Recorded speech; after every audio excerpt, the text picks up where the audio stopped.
que é o árbitro. E esse é o lance que você não pode errar porque você tem o VAR.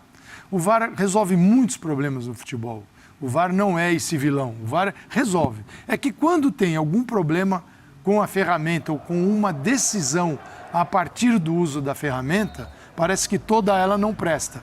Na verdade, o que está falhando aí não é a ferramenta, é aqueles que sempre falharam, os árbitros. E o VAR veio para impedir que isso aconteça.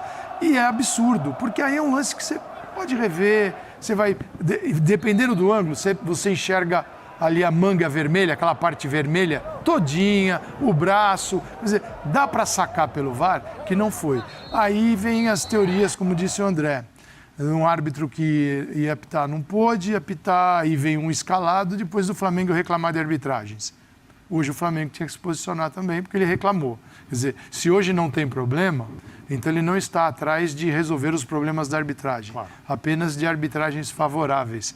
E é o que a gente encontra no futebol brasileiro sempre, isso. Tá certo. Jean Oddi, boa noite. Jean, você viu a imagem também, certamente assistiu o jogo. Tudo bem, Jean? Foi pênalti? Boa noite, Prieto, Calçade, André, Birner. Não foi pênalti, evidentemente não foi pênalti. Eu acho que erros eles são cometidos todas as rodadas do Campeonato Brasileiro, em quase todos os jogos a gente tem erro o tempo todo, né? Estamos muito acostumados com isso. Mas de fato esse acabou se destacando, ele acaba se sobressaindo, porque é um erro que é difícil você entender, né? O que se passou na cabeça do árbitro, o que ele fez, qual foi a justificativa. A gente vai ter acesso ao áudio, imagino que ele tenha visto, né? Que pelo menos ele tenha dito que viu um toque no braço, que evidentemente todo mundo viu que não aconteceu, ele não viu. Esse é um erro pior do que a média, né? Porque você tem muitos erros bizarros, inclusive o erro, vamos dizer, o erro em que aquele impedimento anotado do Gabigol contra a Chapecoense foi também um erro bizarro.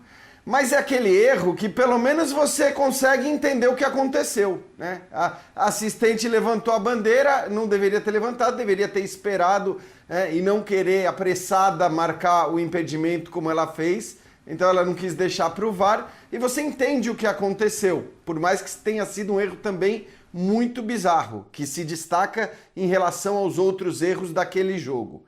Esse é um erro muito bizarro que também se destaca em relação aos supostos ou eventuais erros desse jogo. Só que nesse é mais difícil entender, porque na hora que o VAR foi chamado, todo mundo disse, bom, agora ele vai ver, né, que ele cometeu um erro e que são erros que acontecem no campo, você tá olhando, o jogador de fato tá com o braço aberto, agora ele vai lá e vai corrigir a hora que ele tiver acesso à imagem.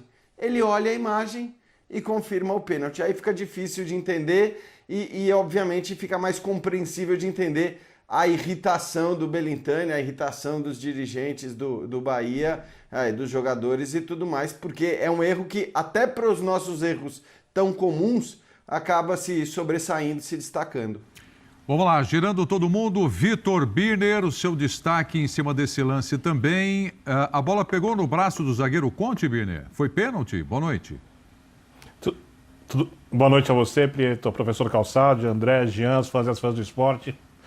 A não ser que apareça alguma coisa muito diferente, não será o toque na mão da bola, não dá para entender a marcação do pênalti. Então, como não apareceu, não vi nada, eu não entendo a marcação desse pênalti. Eu só não fico espantado porque esse é o nosso futebol. Aqui, vou dizer o que repito sempre, reclamar compensa. O Flamengo foi prejudicado algumas vezes durante a competição, reclamou algumas vezes com razão e hoje não consigo pensar em nada diferente de um árbitro pressionado. Se amanhã aparecer alguma coisa, eu já peço desculpas antecipadamente, mas de um árbitro pressionado, um árbitro sem convicção para tomar decisões. Eu acho que a arbitragem, no geral, não foi boa, não foi só esse lance, isso foi o principal lance dessa partida. A revolta dos jogadores do Bahia é plenamente compreensível, né, como do seu presidente. Só que é difícil imaginar que haverá grandes mudanças, porque o nível da arbitragem não é dos melhores e porque a própria CBF, que deveria cuidar disso, não faz uma cartilha ou um documento dizendo quais são os critérios para cada tipo de lance e divulga isso abertamente para que todos nós tenhamos como referência, não nesse tipo de jogada, porque ou a bola bate no braço ou não bate no braço. Não tem, mas acaba sendo consequência do pacote do ambiente, eu acho. Tá, Jean? Claro que esse lance é um lance, ele é pontual. Ou bate no braço, ou não bate no braço. Se nem bate no braço, não dá nem para discutir as outras possibilidades após a bola bater no braço. E aqui, para mim, como para todo mundo, parece que a bola não bateu no braço do jogador do Bahia.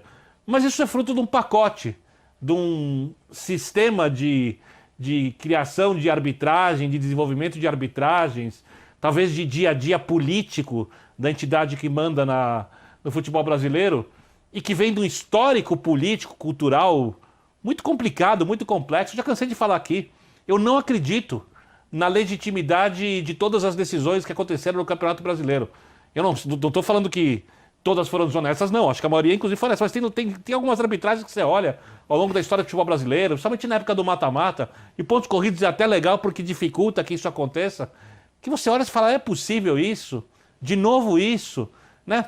Mas como a gente fica aqui só olhando, sem ter nenhuma coisa para afirmar, a gente, ok, foi campeão, perfeito, se classificou, perfeito. Então, o Brasil e a arbitragem tem uma coisa muito complexa. Por isso eu vou repetir pela enésima vez.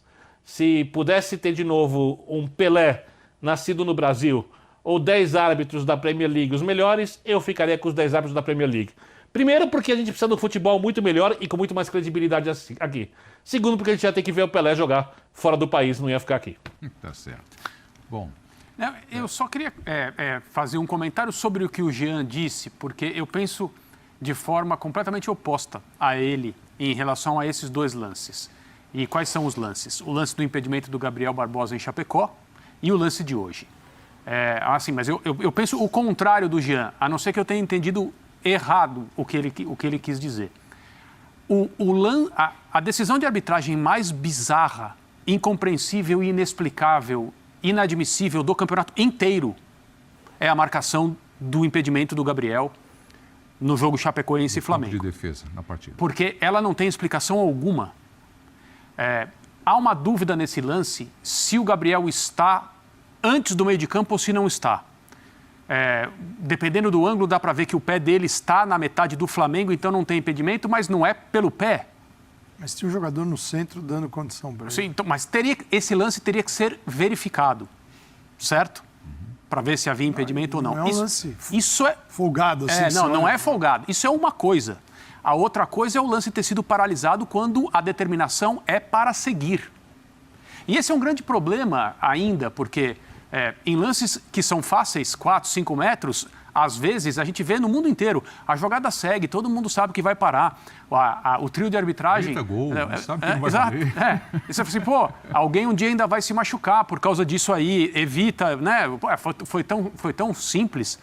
E nesse caso não era isso. Então foi um caso de desconhecimento da regra do jogo. E é isso que é inexplicável, inadmissível e inaceitável. No lance de hoje, o árbitro em campo e depois no VAR achou que a bola bateu na mão. E só ele pode explicar por que ele achou que a bola bateu na mão. R$1 milhão por ano, todo ano, desde 2016, trabalhando com robôs.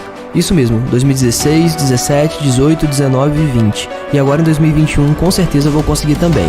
Eu tenho uma máquina de fazer dinheiro na minha mochila e vou te mostrar como você também pode ter a sua. Quer saber como? Clica no link aqui embaixo desse vídeo e vem comigo.